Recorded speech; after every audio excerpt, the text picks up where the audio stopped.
नमस्कार दोस्तों, स्वागत है आपका मेरे चैनल पे। आज बात करने वाले हैं मारुति सुजुकी ग्रैंड विटारा के बारे में और आज कंपेयर करेंगे इसके बेस वेरिएंट को इसके सेकंड बेस वेरिएंट से। अगर आपका बजट जो है वो 11 लाख से 14 लाख रुपए के बीच में है और आप अपने लिए इस गाड़ी को प्लान कर रहे हैं तो आपके लिए क्वेश्चन बहुत ज्यादा एविडेंट हो जाता है कि भैया मेरे को अगर गाड़ी लेनी है तो सिग्मा लेनी चाहिए या डेल्टा लेनी चाहिए। ये दोनों वेरिएंट जो है इसके आते हैं। बेस वेरिएंट का नाम है सिग्मा और उससे ऊपर वाले वेरिएंट का नाम है डेल्टा। सिंप्लीफाइड तरीके से मैं आपको बताऊंगा, इलेबोरेट करूंगा कि अगर आप इसमें 1.5 लाख रुपए एक्स्ट्रा देते हो, डिफरेंस जो है प्राइस का वो 1.5 लाख रुपए है। अगर आप एक्स शोरूम कॉस्ट देखो सिग्मा की तो वो है 10,45,000 रुपए और अगर आप डेल्टा की एक्स शोरूम कॉस्ट देखो वो है 11,90,000 रुपए। सिग्मा आपको 12,26,000 रुपए की लगभग ऑन रोड पड़ जाएगी। दिल्ली के प्राइसेस में बता रहा हूँ, थोड़ा ऊपर नीचे डिस्काउंट वगैरह करके हो सकता है। और डेल्टा आपकी जो है वो 13,93,000 रुपए की पड़ेगी और अगर आप ऑटोमेटिक देख रहे हो तो वो आपकी 15,65,000 रुपए की पड़ेगी। तो 1.5 लाख रुपए का डिफरेंस यहाँ पे मोटा मोटा निकल के आता है सीधा आपका दोनों मैनुअल वेरिएंट में।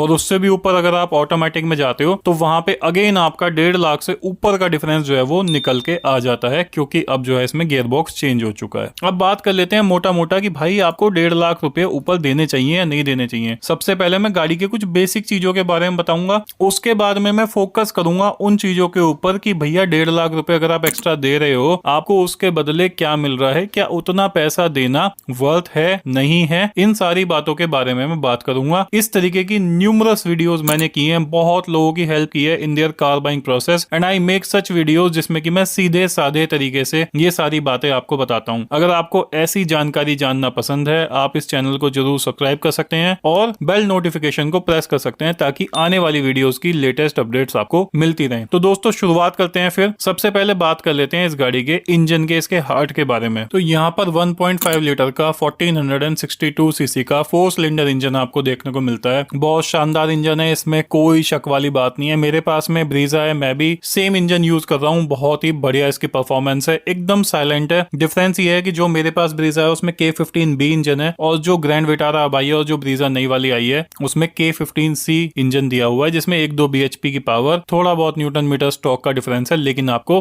हाइब्रिड सिस्टम देखने को मिल जाता है जिससे कि फ्यूल एफिशिएंसी बहुत इनहेंस हो जाती है। 102 bhp की पावर और 136.8 न्यूटन मीटर्स का टॉर्क आपको देखने को मिल जाता है। कंपनी क्लेम्ड माइलेज इतनी बड़ी गाड़ी के साथ में 21.1 का है दोस्तों। मतलब ये कितनी कमाल की बात है। जहां आज की डेट में आप कोई भी गाड़ी लेने जाओ, कोई भी सब 4 मीटर कॉम्पैक्ट एसयूवी वगैरह लेने जाओ तो वो आपको 10, 12, 13, 14 से ज्यादा का माइलेज नहीं देती। ये गाड़ी 21 का माइलेज क्लेम करती है, तो मान के चलो 17, 18 तो देने ही वाली है। ड्राइविंग रेंज की अगर मैं बात करूं तो 950 किलोमीटर की ड्राइविंग रेंज आपको देखने को मिल जाती है। मैनुअल 5 गियर्स में आती हैं आपकी मैनुअल वाली गाड़ियां। ये गाड़ी आपके BS6 एमिशन नॉर्म्स को फुलफिल करती है। उसके बाद में अगर डायमेंशंस और वेट की बात करें, आप इस वक्त अपने स्क्रीन पे देख पा रहे होंगे, length, width, height, wheel base, सबसे जबरदस्त चीज है इसकी ग्राउंड क्लियरेंस। 210 mm की massive ground clearance, class leading ground clearance आपको देखने को मिल जाती है। और गाड़ियों की तरफ अगर आप जाओगे जैसे कि हेक्टर वगैरह भी देखोगे तो वहां पर 190 mm की ग्राउंड क्लियरेंस देखने को मिलती है। तो ये ग्राउंड क्लियरेंस एक क्लास लीडिंग ग्राउंड क्लियरेंस है और इससे कहीं ना कहीं इंडियन रोड्स पे आपको बहुत कॉन्फिडेंस मिलने वाला है इस गाड़ी को चलाने में। कहीं से कहीं तक भी ये गाड़ी लगेगी नहीं, कोई दिक्कत नहीं आने वाली है इतनी ग्राउंड क्लियरेंस के साथ में। इसके अलावा फ्यूल टैंक कैपेसिटी वगैरह अगर आप देखोगे तो 45 लीटर्स है। बूट स्पेस अगर आप देखोगे तो 373 लीटर्स का आपको बूट स्पेस देखने को मिल जाता है। टायर प्रोफाइल की अगर बात करें तो यहाँ पर 215/60 R17 इंच का टायर आपको देखने को मिल जाता है, जो कि इस गाड़ी को बहुत ही सूटेबल लुक प्रोवाइड करता है और काफी सूटेबल प्रोफाइल भी है ये टायर की इस गाड़ी के प्रोपोर्शन के हिसाब से। तो दोस्तों ये हो गई कुछ बेसिक बातें। अब बात कर लेते हैं कि अगर आप इस गाड़ी को लेने का प्लान कर रहे हैं तो आपको डेल्टा में अगर आप जाते हैं 1.5 लाख रुपए एक्स्ट्रा देते हैं तो आपको वहां पर क्या देखने को मिलता है। तो सबसे बड़ी जो चीज है वो ये है कि यहाँ पर आपको सुजुकी कनेक्ट देखने को मिलता है। सुजुकी कनेक्ट क्या होता है कि आप अपने मोबाइल से गाड़ी को पूरी तरीके से कनेक्ट कर सकते हैं। उसमें आपको बहुत सारे फीचर्स जो हैं वो देखने को मिल जाते हैं, जैसे कि सेफ्टी एंड सिक्योरिटी से related emergency alert, break down notification, इस तरीके के ट्रिप्स एंड ड्राइविंग बिहेवियर से related driving behaviour, trip history, alerts notification, over speed alert, remote functions जैसे कि door lock, cancel unlock, alarm, immobilizer request, बहुत सारी तमाम चीजें आपको इसमें देखने को मिल जाती है। तो सबसे बड़ा जो डिफरेंस है वो आपका यही है टेलीमेटिक का। उसके बाद में जो और छोटे छोटे बड़े जो भी डिफरेंसेस है मैं आपको एक एक करके बताता हूँ। इसमें आपको ग्लव बॉक्स में लैंप देखने को मिल जाता है। Smart play pro touch screen आपको म्यूजिक सिस्टम देखने को मिलता है 7 इंच का यहाँ पर आता है। इससे ऊपर वाले वेरिएंट में आपको 10 इंच का आता है अल्फा में। तो यहाँ पर आपको 7 इंच का टच स्क्रीन वाला म्यूजिक सिस्टम देखने को मिलता है, जिसमें कि आपके 4 स्पीकर साथ में दिए गए हैं। वॉइस कमांड से आप इसको कंट्रोल कर सकते हैं। फ्रंट में पैरों के पास में फुटवेल लाइट आपको ड्राइवर और को पैसेंजर के लिए देखने को मिल जाती है। अगर आप पीछे लगेज की साइड में चलोगे तो वहां पर आपको एक लगेज लैंप देखने को मिल जाता है, और उसके अलावा आपको एक एक्सेसरी सॉकेट देखने को मिल जाता है, जो कि आपके बेस वेरिएंट में नहीं आता है। उसके साथ साथ अगर आप ऑटोमेटिक वेरिएंट पे जाते हो, क्योंकि बेस वेरिएंट में आपका ऑटोमेटिक वेरिएंट नहीं आता है, तो उसमें आपको पैडल शिफ्टर्स भी देखने को मिल जाते हैं। उसके बाद में अगर अगले डिफरेंस की बात करें तो यहाँ पर आपको रियर में फास्ट चार्जिंग का सपोर्ट यूएसबी टाइप ए और टाइप सी से देखने को मिल जाता है। स्टीयरिंग व्हील पर आपको क्रूज कंट्रोल के कंट्रोल्स भी देखने को मिल जाते हैं, और उसके साथ साथ फाइनल डिफरेंस जो है हमारा, वो आपका रिवर्स पार्किंग कैमरा का आ जाता है।